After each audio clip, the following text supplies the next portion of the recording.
ये कौन फैसला करेगा? Civil court. क्यों?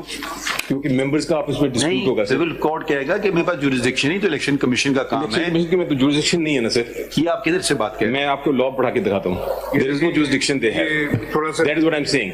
ये तो सिविल कोर्ट के मामले हैं जब मेंबर्स के आपस में डिस्प्यूट। बैकअप कीजिए ना इस बात। मैं कर रहा हूँ sir, but if I can proceed. 7 है ना आपका जजमेंट का, पेज 7 सर, हाई कोर्ट का। इसमें पहले ही ये इंट्रोडक्शन में ही कह रहे हैं, the petitioners have questioned the impugned order on legal as well as factual premise. However, we are mindful of our jurisdictional contours that the factual finding of ECB regarding the conduct of election cannot be substituted by this court.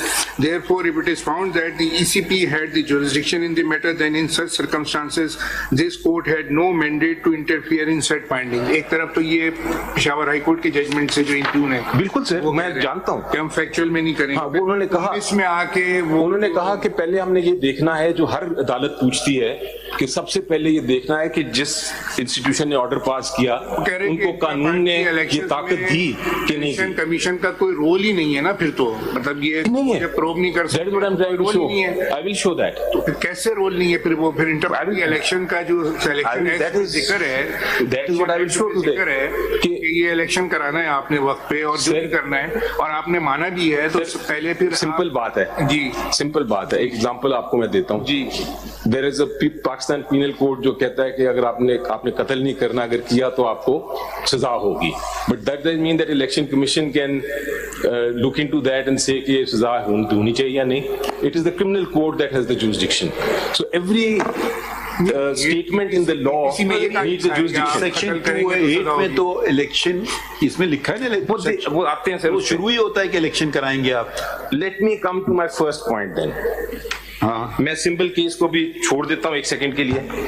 ये simple case तो है ही नहीं हमारे सामने, basically हमारे सामने तो पेशावर देखिए, अगर आपने मेरे हिसाब से अगर आपने इलेक्शन हो गए, सिंबल ऑटोमेटिक फॉलो करेगा मेरे हिसाब से। हमारे क्योंकि वो टेक्निकल चीज है, फिर क्यों आपका सिंबल होता है, एक अलग इशू होगा ना कि जी किसी को लगना चाहिए, उसने भी अप्लाई किया, हमें भी अप्लाई किया, वो एक अलग बहस पड़ जाती है। मीडिया पर्सपेक्टिव के अंदर जो आप ये सिंबल की बात कर रहे हो ना, we have nothing to do with this symbol. Symbol तो लिया हमसे, पेशावर का जजमेंट देख रहे हैं यहाँ पे, और ईसीपी की देखिए, लेकिन ईसीपी ने सिंबल लिया ना। नहीं नहीं नहीं नहीं, ईसीपी का पहला खत पढ़िए, उन्होंने आपको कहा इलेक्शन करवाएं, इलेक्शन हमने कराए, मुतवातर एक ही बात है नहीं, और उसमें आपको धमकी भी दी, अगर आप नहीं कराएंगे तो हम आपका सिंबल ले। Question is, can they take the symbol for non election? No, even if I don't hold election. No, but you have accepted that letter of ECP. आपने उनको कहा letter does not confer jurisdiction sir. No no, देखिए ना, इतनी तो बात ना करें ना। इलेक्शन कमीशन ने आपको, जब आपकी हुकूमत थी, ठीक है, तो वो आप ये बातें, मीडिया वाली बातें अलग हैं, कोर्ट वाली बातें अलग हैं। उस वक्त आपको खत लिखा, बराए करम इलेक्शन करा लें, आप वक्त गुजर गया, आपने इलेक्शन अभी तक नहीं कराए, ना अपने आइन के मुताबिक और ना पाकिस्तान के कानून के मुताबिक। अगर आप नहीं कराएंगे तो हम आपका इलेक्शन सिंबल ले लेंगे। ये उन्होंने आपको धमकी, नतीजा भी बता दिया कि हम ये करेंगे, ठीक है। आपने कहा जी हजूर मुझे कोविड आ गया, मुझे 1 साल का मौका दे दें। आपने ये नहीं कहा आप कौन है मेरा सिंबल लेने वाले, आपने हमें धमकी कैसे दे दी। बेशक इलेक्शन कराना अलग इशू है, हर धमकी का जवाब नहीं देना चाहिए बिला वजह, तो वो एक अलग इशू है, ठीक है।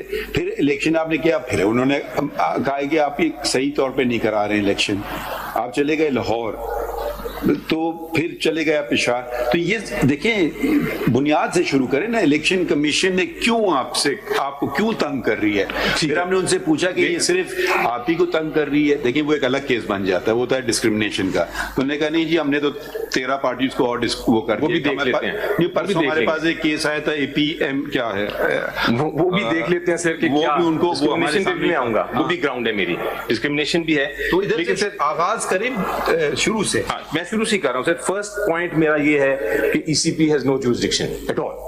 ये तो कहने से तो नहीं होगा, कानून का let us start sir, let us start with the constitution. Election commission ने क्यों आपको क्यों तंग कर रही है। फिर हमने उनसे पूछा कि ये सिर्फ आप ही को तंग कर रही है, देखिए वो एक अलग केस बन जाता है, वो होता है डिस्क्रिमिनेशन का। तो उन्होंने कहा नहीं जी, हमने तो 13 पार्टीज को और वो कर दिया। वो भी देख लेते हैं। परसों हमारे पास एक केस आया था, APM क्या है, वो भी देख लेते हैं सर कि वो भी उनको डिस्क्रिमिनेशन में आऊंगा, वो भी ग्राउंड है, मेरी डिस्क्रिमिनेशन भी है। तो इधर से आगाज करें शुरू से। मैं शुरू से कर रहा हूं सर। फर्स्ट पॉइंट मेरा ये है कि ECP has no jurisdiction at all. ये तो उनकी कहने से तो नहीं होगा, कानून का So let us start, sir. हाँ। Let us start with the Constitution.